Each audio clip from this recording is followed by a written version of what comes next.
വെഞ്ഞാറമൂട് കൊലപാതകം മനസ്സിലറിഞ്ഞല്ലോ, 5 പേരെ കൊലപ്പെടുത്തിയ സംഭവം. അത് ഇപ്പം പല സിനിമകളെയും സ്വാധീനിക്കുന്നുണ്ട്, പ്രത്യേകിച്ച് മാർക്കോ പോലുള്ള സിനിമകൾ. അപ്പോൾ അതിൽ മിനിസ്റ്ററിൻ്റെ ഒരു അഭിപ്രായം എന്താണ്? ഈ യുവാക്കളിലേക്ക് ഇങ്ങനെയുള്ള സിനിമകൾ എത്തുമ്പോൾ, അല്ലെങ്കിൽ യുവാക്കളിലേക്ക് കേട്ടുകേൾവി പോലും ഇല്ലാത്ത ലഹരികൾ എത്തുമ്പോൾ ഇങ്ങനെയുള്ള കൊലപാതകങ്ങൾ ഇപ്പോൾ ഈ ഒരു വർഷം തുടങ്ങിയത് തന്നെ ഇങ്ങനെയുള്ള കൊലപാതക സീരീസുകൾ കേട്ടുകൊണ്ടാണ്. മിനിസ്റ്ററിന് എന്താണ് ഇതിലൊരു പറയാനുള്ളത്? നിങ്ങൾ പറഞ്ഞതിനോട് ഞാൻ യോജിക്കുകയാണ്. ഞാൻ ഇന്നലെ ഇങ്ങനെ കണ്ടു, ജനങ്ങളുടെ അഭിപ്രായം ചോദിച്ചപ്പോൾ ഇത്തരം സിനിമകൾ വല്ലാതെ ആളുകളെ സ്വാധീനിക്കുന്നുണ്ട്. കാരണം ബ്ലഡ് തെറിക്കുന്ന സിനിമകളാണ്. ഇത്രയും വയലൻസ് നമ്മുടെ സിനിമയിൽ ആവശ്യമില്ല.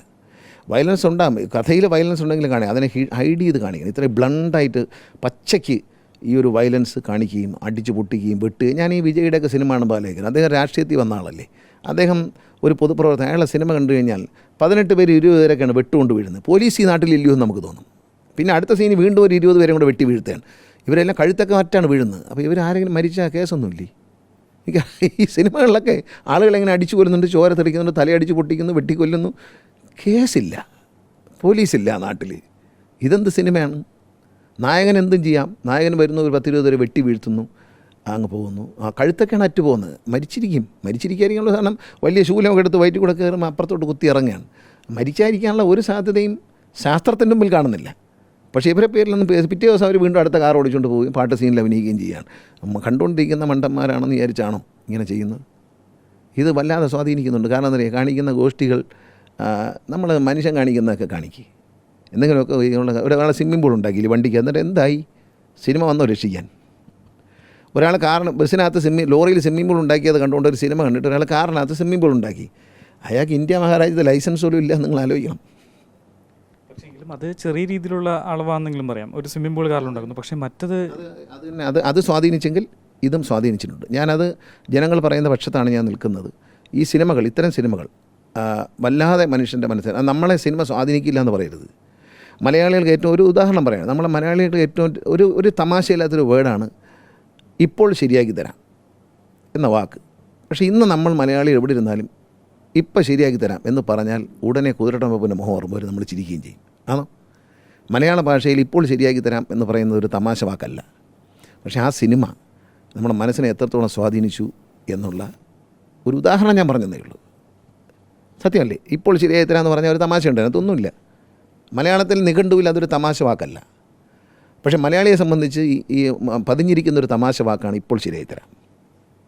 ഇപ്പോൾ OTT കൂടി ഉള്ളതുകൊണ്ട് ആളുകളിലേക്ക് ഈസിയായി ഇതൊക്കെ ആക്സസ് ചെയ്യുകയാണ്. അപ്പോൾ ഇതിനൊരു നിയന്ത്രണം വേണോ? ഈ കണ്ടൻറ്റിലാണോ നിയന്ത്രണം വേണ്ടത്? ഇതാരാണ് ശരിക്കും? ഇത് സിനിമ എടുക്കുന്ന ആളുകളാണോ, അതിൽ അഭിനയിക്കുന്ന ആളുകളാണോ, അത് കാണുന്ന ആളുകളാണോ? ആരിലാണ് ഇതിൻ്റെ ഒരു നിയന്ത്രണം ഉണ്ടാവേണ്ടത്? എടുക്കുന്നവർ ശ്രദ്ധിക്കുക. ഇനി എടുത്തുകൊണ്ട് വന്നാൽ തന്നെ ഈ സെൻസർ ബോർഡ് കർശനമായി ഇതിനെ വിലക്കണം. ഈ ചോര ഇങ്ങനെ ബ്ലഡ് ഇങ്ങനെ തെറിക്കുകയാണ്. ബ്ലഡ് തെറിക്കുന്ന ഒരു ഹരമായി മാറുന്ന സീനുകളെ എല്ലാം കട്ട് ചെയ്യണം. അത് കഥയെ ബാധിക്കുന്നൊന്നും പറഞ്ഞിട്ടൊന്നും കാര്യമില്ല. അങ്ങനെ കഥ പറയണ്ട. മലയാള സിനിമയിലും ഹിന്ദി സിനിമയിലും ഇംഗ്ലീഷ് സിനിമയിലൊക്കെ പണ്ടും കൊല നടത്തിയിട്ടുണ്ട്. കുത്തൊന്നും കാണിച്ചിട്ടുണ്ട്. പക്ഷേ കുത്തി കയറി ചോര വരുന്നതും കുടലി വെളി വരുന്നതൊന്നും കാണിക്കാറില്ല. അതൊക്കെ ഇപ്പോഴാണ് കാണിക്കാൻ തുടങ്ങിയത്. ശൂലം കുത്തി ഇറക്കുന്നതൊക്കെ. ഇതൊന്നും കാണിക്കാൻ പാടില്ല, അത് സമ്മതിക്കാൻ പാടില്ല. ഞാനൊരു കലാകാരനാണ്. സെൻസറാണ് അക്കാര്യത്തിൽ കർശന നിലപാടെടുക്കേണ്ടത്. സെൻസർ ബോർഡാണ്. നമുക്കിവിടെ ഇരുന്ന് പ്രേക്ഷകനോ മാധ്യമപ്രവർത്തകർക്കോ മന്ത്രിമാർക്കോ ഒന്നും ചെയ്യാനൊക്കത്തില്ല. ഇതിൽ സെൻസർ ബോർഡ് കർശന നിലപാടെടുക്കണം. ഇത്തരം ബ്രൂട്ടൽ സീൻസ് കാണിച്ചു കൊടുക്കരുത്. കാണിച്ചു കൊടുത്താൽ എന്താ, ഞാൻ പറഞ്ഞ സംഭവമുണ്ട്, കൊന്നിട്ട് വയറ്റിൽ കൂടെ കുത്തി ഇറക്കിയിട്ട് പിറ്റേ ദിവസം പാട്ടും പാടി പോകണം ഇപ്പുറത്തൂടെ. അങ്ങനെ പോകാമെന്ന് ചില ബുദ്ധിശൂന്യന്മാർ ചിന്തിച്ചാൽ ശരിയല്ലേ? ചിന്തിച്ചാൽ ചോദ്യം ചെയ്യപ്പെടുന്നത് ഈ ആവിഷ്കാര സ്വാതന്ത്ര്യം എന്നൊരു വാക്കാണ്. ആവിഷ്കാര സ്വാതന്ത്ര്യം എന്ന് പറഞ്ഞാൽ ചോര തെറിപ്പിക്കുകയും ബ്രൂട്ടലായിട്ടുള്ള സീൻസ് മനുഷ്യനെ കാണിക്കുന്നിടത്തല്ല ആവിഷ്കാരം. ആവിഷ്കാര സ്വാതന്ത്ര്യം എന്ന് പറഞ്ഞാൽ നല്ല മെസ്സേജ് കൊടുക്കുന്നിടത്താണ്. ഒരു മെസ്സേജ് ജനങ്ങളിലേക്ക് നല്ലൊരു മെസ്സേജ് എത്തിക്കുകയോ അല്ലെങ്കിൽ നല്ലൊരു കഥ പറയുകയോ, അതാണ് ആവിഷ്കാര സ്വാതന്ത്ര്യം. അല്ല, ആവിഷ്കാര സ്വാതന്ത്ര്യം ഒരു മഗ്ഗിൽ ചോര കൊണ്ടുവന്നിട്ട് ഒരാളെ മുഖത്തേക്ക് കോരി ഒഴിച്ചാൽ ആവിഷ്കാര സ്വാതന്ത്ര്യമാണ്. അത് ശരിയല്ല.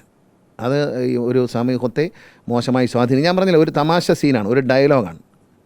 മലയാളത്തിലെ ഒരു സാധാരണ, മലയാള ഭാഷയിലെ ഒരു സാധാരണ വാക്ക്, ഒരു സെൻറ്റൻസ്, ആ സെൻറ്റൻസിനെ ലോകത്ത് ചിരിക്കുന്ന ഒരു തമാശയാക്കി ഒരു സിനിമ മാറ്റിയിട്ടുണ്ടെങ്കിൽ സിനിമ മനുഷ്യനെ സ്വാധീനിക്കുന്നുണ്ട്. നമ്മുടെ ഡ്രസ്സിങ് ആവട്ടെ, നമ്മൾ ഹിന്ദി സിനിമയ്ക്ക് പോയിട്ട് നമ്മൾ ആൺകുട്ടികളായാലും പെൺകുട്ടികളും ആ സിനിമയിലൊക്കെ കാണുന്ന ഇട്ടിരിക്കുന്ന ഡ്രസ്സുകൾ കണ്ട് നമ്മൾ അനുകരിക്കാറുണ്ട്. നമ്മുടെ സീരിയൽസ് കാണുമ്പോൾ അതിലിട്ടേക്കുന്ന നല്ല സാരികളും ബ്ലൗസുകളും കാണുമ്പോൾ അത് എവിടെ നിന്ന് കിട്ടിയെന്ന് അന്വേഷിച്ച് അത് വാങ്ങിയെടുക്കാൻ നമ്മുടെ സ്ത്രീ സമൂഹം തയ്യാറാവുന്നുണ്ട്. സ്വാധീനിക്കാത്തതുകൊണ്ടാണ്? സ്വാധീനിക്കുന്നുണ്ട്. സിനിമ മനുഷ്യനെ സ്വാധീനിക്കും, കല മനുഷ്യനെ സ്വാധീനിക്കും. പ്രത്യേകിച്ച് കേരളത്തിൽ നമ്മൾ മനസ്സിലാക്കണം. കേരളത്തിൽ കമ്മ്യൂണിസ്റ്റ് പാർട്ടിയുടെ വളർച്ചയ്ക്ക് ഏറ്റവും വളക്കൂറുള്ള മണ്ണാക്കി മാറ്റിയത് തോപ്പിൽ പാസിയുടെ നിങ്ങൾ എന്നെ കമ്മ്യൂണിസ്റ്റാക്കിയ നാടകമാണ്. നമ്മളുടെ ചിന്തകളിൽ ചില വ്യത്യാസങ്ങൾ വേണമെന്ന് നിങ്ങൾ എന്നെ കമ്മ്യൂണിസ്റ്റാക്കി എന്ന നാടകം മനുഷ്യനെ ബോധ്യപ്പെടുത്തിയിട്ടുണ്ട്. ഞാൻ ചെയ്യുന്ന തെറ്റാണ്, ഒരു ജന്മിയാകാൻ പാടില്ല, ഞാൻ എൻ്റെ പാവപ്പെട്ട തൊഴിലാളികളെ ദ്രോഹിക്കാൻ പാടില്ല എന്ന ചിന്ത, അങ്ങനെ ചെയ്യുന്നവർ ശരിയല്ലാത്തവരാണ് എന്ന് സമൂഹത്തെ ബോധ്യപ്പെടുത്തിയ ഒരു നാടകമാണ് നിങ്ങൾ എന്നെ കമ്മ്യൂണിസ്റ്റാക്കി. അപ്പം കലാരൂപങ്ങൾ, ഇത്തരം നാടകങ്ങൾ, സിനിമകൾ മനുഷ്യനെ സ്വാധീനിക്കില്ല എന്ന് പറയരുത്, സ്വാധീനിക്കും. നല്ല മെസ്സേജ് കൊടുത്താൽ നല്ല രീതിയിൽ സ്വാധീനിക്കും. ഇത്തരം തെറ്റായ മെസ്സേജുകൾ തെറ്റ് തന്നെയാണ്. ഞാൻ ഈ മാർക്കോ എന്ന സിനിമയൊന്നും കണ്ടിട്ടില്ല. എന്നോട് ആരോ പറഞ്ഞു കണ്ടിരിക്കാൻ പറ്റാത്ത ക്രൂരതയാണെന്നാണ് എന്നോട്. ഒരു വയലൻസ് വളരെ കൂടുതലായ പടമാണ് അത്. കാശ് കിട്ടണം എന്നുള്ളത് ശരിയാണ്, ഇന്ത്യ മുഴുവൻ വയ്ക്കാൻ പാൻ ഇന്ത്യൻ സിനിമയാക്കണമെന്ന്. പക്ഷേ ബ്രൂട്ടൽ ആയുള്ള ഇത്തരം സിനിമകളെ ഞാൻ അതിനോട് യോജിക്കുന്നില്ല വ്യക്തിപരമായി. അത് ആവിഷ്കാര സ്വാതന്ത്ര്യം ഇതും തമ്മിൽ യാതൊരു ബന്ധവുമില്ല. ആവിഷ്കാര സ്വാതന്ത്ര്യം ഇപ്പം സിനിമയിൽ വയലൻസും സെക്സും ഒക്കെ എന്നുമുണ്ട്. പക്ഷേ അതിനെ ഭരതൻ എന്ന സംവിധായകൻ ഇത് രണ്ടും കൈകാര്യം ചെയ്തിട്ടുണ്ട്. അദ്ദേഹം IV ശശി ഇത് രണ്ടും കൈകാര്യം ചെയ്തിട്ടുണ്ട്. അവരുടെയൊക്കെ സിനിമകളിൽ ഇതെല്ലാം നമുക്ക് ഫീൽ ചെയ്തിട്ടുണ്ട്, പച്ചയ്ക്ക് കാണിച്ചിട്ടില്ല. ഇതും വയലൻസും സെക്സും എല്ലാം ഏറ്റവും നന്നായി കൈകാര്യം ചെയ്ത മലയാളത്തിലെ ഏറ്റവും പ്രഗത്ഭരായ രണ്ട് സംവിധായകരാണ് IV ശശിയും ഭരതനും. നിഷേധിക്കാൻ പറ്റില്ല. അവരത് എത്ര രസകരമായി അവതരിപ്പിച്ചു.